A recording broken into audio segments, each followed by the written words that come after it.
This is the 15 strangest ways that people have died. Parachute engineer and well-known inventor wanted to test out his newly created parachute suit.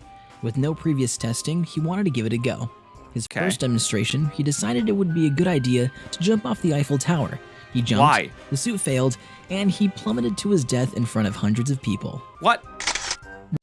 Can you not test it with like a dummy, a mannequin, something along those lines? Or the Eiffel Tower? Can we not like put a trampoline, a basket of hay at the bottom to catch us as we fall? That reminds me of the window guy, the story of the window guy who was so confident in his windows in a skyscraper. He was leaning up against it. He was like, dude, my windows are so good. Showing it off to like 10 people. He's like, my windows are so good.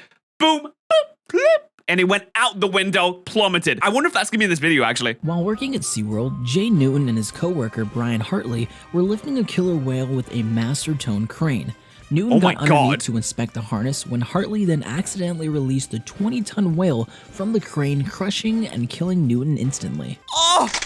Oh, was the whale okay? Does that count as murder? Can you get arrested for that? When they filed the police reports, would they say that the murder weapon was a whale? In 1920, dancer Isadora Duncan was a beautiful young lady with a long, slender neck. Jesus Christ, that's such a creepy way to... Why would you introduce someone like that? Hello, this is my wonderful wife. She has a long, slender neck, as you can see. Enjoyed wearing long scarves and going for rides in the countryside. Oh no, I know it. Hold on, I'm gonna make a prediction right now. Her scarf gets caught on like a sign and she gets like pulled out or she gets decapitated by the scarf. Fortunately, the combination of the two didn't mix so well. One day, while sitting in the passenger seat of a sports car, her scarf blew back in the wind and got caught in the rear wheel axle of the vehicle, snapping her neck in two.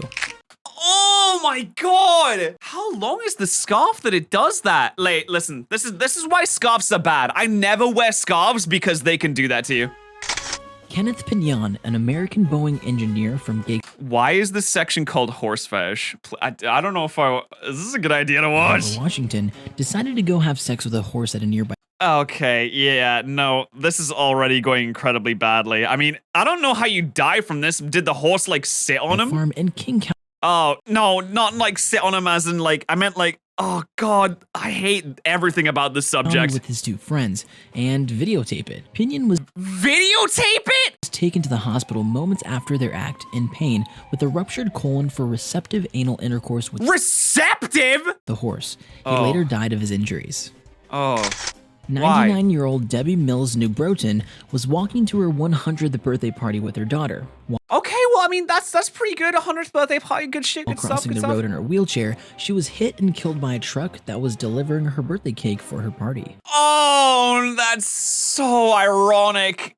Oh God, that sucks. She at least made it to 100, right? That's the main thing. The saddest thing is that she didn't get to sample the cake. 88-year-old Ilda Vider Maciel of Rio de Janeiro was in the hospital being taken care of. While in the hospital, a nurse technician mistakenly injected soup directly into her veins and That's not funny. That's not funny, Daniel. not her feeding tube. Because of this, Maciel, not long after, died of a stroke. Oh my God. Injecting soup? That's the most insane way to die. Lee Sweg Siop, a video game addict, quit his job in an effort to devote more time to playing video games. In August of 2005, that's so valid, honestly. Yo, I'm about to quit my job to devote more time to that as well. Hey, you never see a stream from me again. Siop began a gaming marathon at a local South Korean coffee shop. Playing for more than 50 hours straight and only stopping for little naps or bathroom breaks, he collapsed from dehydration and heart failure. Game over. What? Come on, man. Listen, I'm as gamer as the rest of them. Don't you get like hungry? You don't get thirsty? How are you so addicted to video games that you can't just grab some water?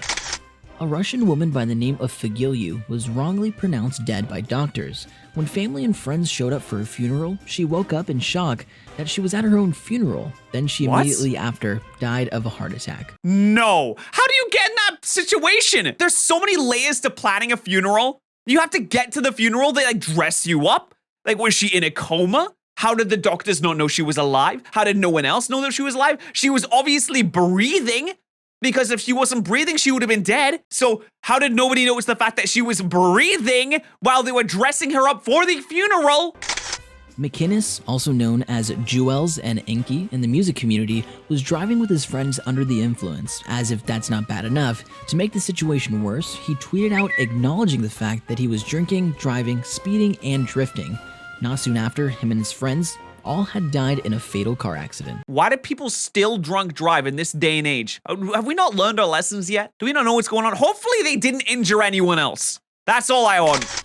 Glenn Knoll and his sons died when they were out to get some fertilizer for their farm.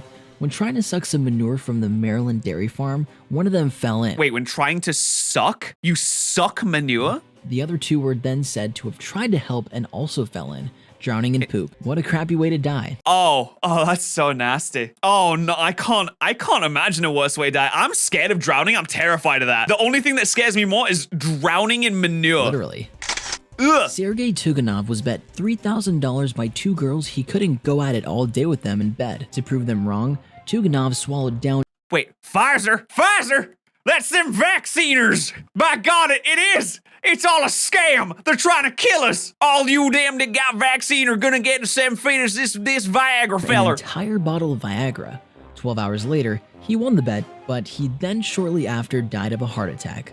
He had an entire bottle of Viagra? Jesus Christ. Also, having sex all day would not be fun. The first 15 minutes, half an hour, maybe the first hour, it's gonna be great. By hour 5, you're just not enjoying yourself anymore. You're just not having a good time.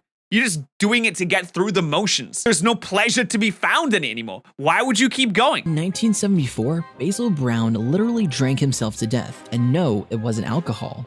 Brown drank 10 gallons of carrot juice in a span of 10 days. This gave him 10,000 times the recommended amount of vitamin A. He not long after that died from severe liver damage. I mean, listen, carrots are great. They're delicious. I love them. You don't love them, that's fine. I think that raw carrots are the best way to consume carrots, by the way. Carrot juice, never had it. Why would you drink carrot juice? Why are you drinking a gallon a day? Every day for 10 days. A 39-year-old lawyer out of Toronto, Is this guy? was doing his usual daredevil habit, body checking the windows of his office on the 24th floor of the Toronto TD Center. I predicted this! Not pre-watched, by the way, not pre-watched. Proving to coworkers they were unbreakable. On July 9th of 1993, Hoy decided to lighten up the mood for incoming articling students by doing his signature move, running into the windows. His first Oh, he ran into the windows. I thought he was leaning up against it. attempt, the window held. The second time, the glass popped out of the frame, sending Hoy free-falling to the courtyard below. He died from his injuries. Obviously. Why?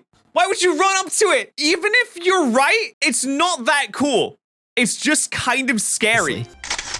John Bowen was at a Jets vs. Patriots game in 1979. During halftime, a 15-minute air show was underway. Philip Cushman, a Brooklyn auto collision repairman, lost control of his model aircraft he was guiding, an odd plane in the shape of a lawnmower. The plane circled the stadium until it eventually nosedove into the stands of seated fans, striking two people, one being John Bowen. They both suffered serious injuries. Bowen died 4 days later.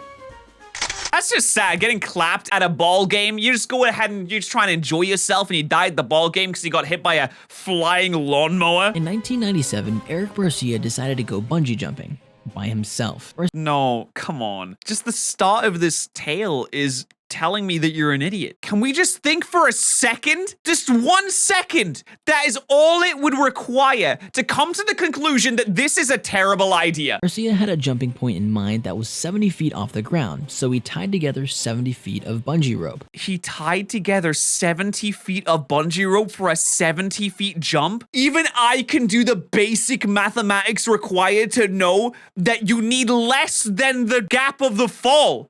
Because otherwise, you're not gonna bungee, you're just gonna... Well, that was 15 strange ways people have died. Subscribe to the channel.